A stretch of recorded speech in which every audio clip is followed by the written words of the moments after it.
हिवाळ्यामध्ये बरेचसे आजार आपले हाडासंबंधित डोकं वर काढत असतात. त्यातल्या त्यात म्हटलं तर गुडघेदुखी, सांधेदुखी, हाडांच्या जॉईंटमध्ये खूप दुखतं किंवा केस गळत असतात, कॅल्शियमची कमतरता निर्माण होती. आपली आजी आई नेहमी लहानपणी आपण असताना अशी जवसाची चटणी करायची आणि भाजीमध्ये 1 चमचा घालायची. त्यामुळे आपल्याला पूर्वी म्हणजेच आजी आईच्या काळामध्ये सांधेदुखी, गुडघेदुखी असे आजार होत नव्हते. पण हल्ली धावपळीच्या या जगामध्ये बऱ्याच जणांना गुडघेदुखी, सांधेदुखी आणि कॅल्शियमची कमतरता निर्माण होते. पचनशक्ती खूप कमी झालेली आहे. तर अशा वेळेस जर हिवाळ्यामध्ये रोज जेवताना फक्त 1 चमचा जर खाल्ला तर बरेचसे आजार आपले नाहीसे होतात. यासाठी ही चटणी नक्की जेवताना 1 चमचा खा आणि बरेचशा आजारांना बाय बाय देखील करा. चला तर मग या खमंग जवसाच्या चटणीची रेसिपीला आपण सुरुवात करूया. रेसिपी नेहमीप्रमाणे भरपूर टिप्स असल्यामुळे रेसिपी शेवटपर्यंत नक्की बघा. कारण मी हे 1 वाटी भरून जवस घेतलेला आहे. वजनी ग्रॅमने सांगायचं म्हटलं तर 150 ग्रॅम हे जवस आहे. जवस ज्यावेळेस आपण बाजारातून आणतो त्यावेळेस स्वच्छ निवडून घ्यायचं, कारण जवसाच्या रंगाचा एखादा खडा याच्यामध्ये असू शकतो. यासाठी आपण हे जवस छान भाजून घेणार आहे. गॅसवरती मी कढई ठेवली आणि कढईमध्ये हे जवस घालून घेतलेलं आहे. लो टू मिडियम गॅसवरती हे जवस सतत हलवून अगदी मंद असं भाजून घ्यायचं. जर मोठ्या गॅसवरती हे जवस भाजून घेतलं तर जवस लवकर भाजलं जातं आणि आतमध्ये कच्चं राहतं आणि चटणी याची चवीला छान लागत नाही. तर तुम्ही बघू शकता सतत हलवत राहायचं आणि जवस खमंग अगदी हलकं होईपर्यंत आपल्याला हे जवस भाजून घ्यायचं आहे. आता हे जवस भाजलं आहे की नाही हे कसं चेक करायचं? ज्यावेळेस हे जवस जसं भाजत जाईल तसं थोडं थोडं उडायला सुरुवात होते आणि पहिल्यापेक्षा खूप हलकं होतं. खमंग जवस भाजण्यासाठी साधारण मला 5 ते 7 मिनटं वेळ लागलेला आहे आणि गॅसची फ्लेम मात्र मी लो टू मिडियम ठेवली होती.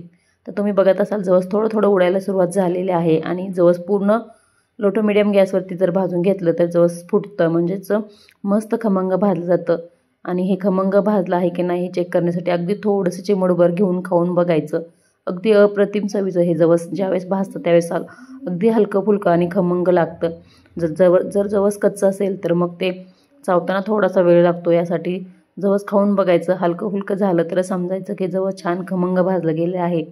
आणि गॅसची फ्लेम मात्र सुरुवातीपासून शेवटपर्यंत लो टू मिडियम ठेवायची आणि खमंग हे जवस अशा प्रकारे भाजून घ्यायचं. ही खूप महत्त्वाची टिप्स आहे. ज्यावेळेस आपण जवसाची चटणी करत असताना जर या पद्धतीने जवस भाजून घेतलं तर 100%च जवसाची चटणी अप्रतिम चवीची तयार होते. अशा प्रकारे सगळीकडनं मी हलवून घेतलेलं आहे. जवस छान उडायला सुरुवात झालेली आहे बघू शकता. तर एकूण मला 6 ते 7 मिनिटं वेळ लागलेला आहे. तुमच्यासुद्धा लक्षात येत असेल की हे जवस छान भाजलं आहे, रंग देखील चेंज झालेला आहे. यापेक्षा डार्क आपल्याला भाजून घ्यायचं नाही किंवा काळपट देखील करून घ्यायचं नाही. फक्त लो टू मिडियम गॅसवरती खमंग भाजून घ्यायचं आहे. तर अशा प्रकारे संपूर्ण आपलं हे जवस इथे भाजून झालेलं आहे आणि जवस देखील आपलं पहिल्यापेक्षा देखील हलकं झालेलं आहे. म्हणजे समजायचं की जवस आपलं पूर्ण भाजलं गेलेलं आहे. जवस भाजल्यानंतर आता मी एका ताटामध्ये जवस काढून घेणार आहे आणि 5 मिनिटासाठी फॅनखाली ठेवायचं म्हणजे पटकन थंड होतं. आता हे जवस पूर्ण थंड झाल्यानंतरच आपण याची चटणी बनवणार आहे. तोपर्यंत थंड होण्यासाठी मी बाजूला ठेवलेलं आहे. त्याच कढईमध्ये साधारण 8 ते 9 लसणाच्या पाकळ्या आपल्याला त्या भाजून घ्यायच्या आहेत. म्हणजे जो ओलसरपणा आहे तो कमी करण्यासाठी आपण फक्त हलकंसं लसूण इथे भाजून घेणार आहे. लसूण हलकासा भाजून झालेला आहे. जवस देखील आपलं थंड झालेलं आहे. आता मिक्सरच्या भांड्यामध्ये थोडं थोडं घालून हे मिक्सरला आपण बारीक करून घेणार आहे. मिक्सर चालू बंद अशा पद्धतीने करून याची पावडर तयार करून घेणार आहे. जाडसर भरड करून घ्यायची, जास्त पावडर देखील याची बनवायची नाही. तर बघू शकता मी अशा प्रकारे याची भरड तयार करून घेतलेली आहे. जास्त यापेक्षा बारीक केलं तर मग चटणी चवीला छान लागत नाही. सुरुवातीला सगळं जवस या पद्धतीने बारीक किंवा भरड करून घ्यायचं आहे आणि अशा प्रकारे जाडसर ठेवायचं. तुम्हाला मी जवळून दाखवते यासाठी. आता परत आपण हे मिक्सरच्या भांड्यामध्ये घालून बाकीचं देखील जवस बारीक करून घेणार आहे. बारीक करून झाल्यानंतर म्हणजे शेवटच्या भांड्यामध्ये मी थोडासा लसूण घातलेला आहे. आपण 7 ते 8 पाकळ्या घेतला होता तो.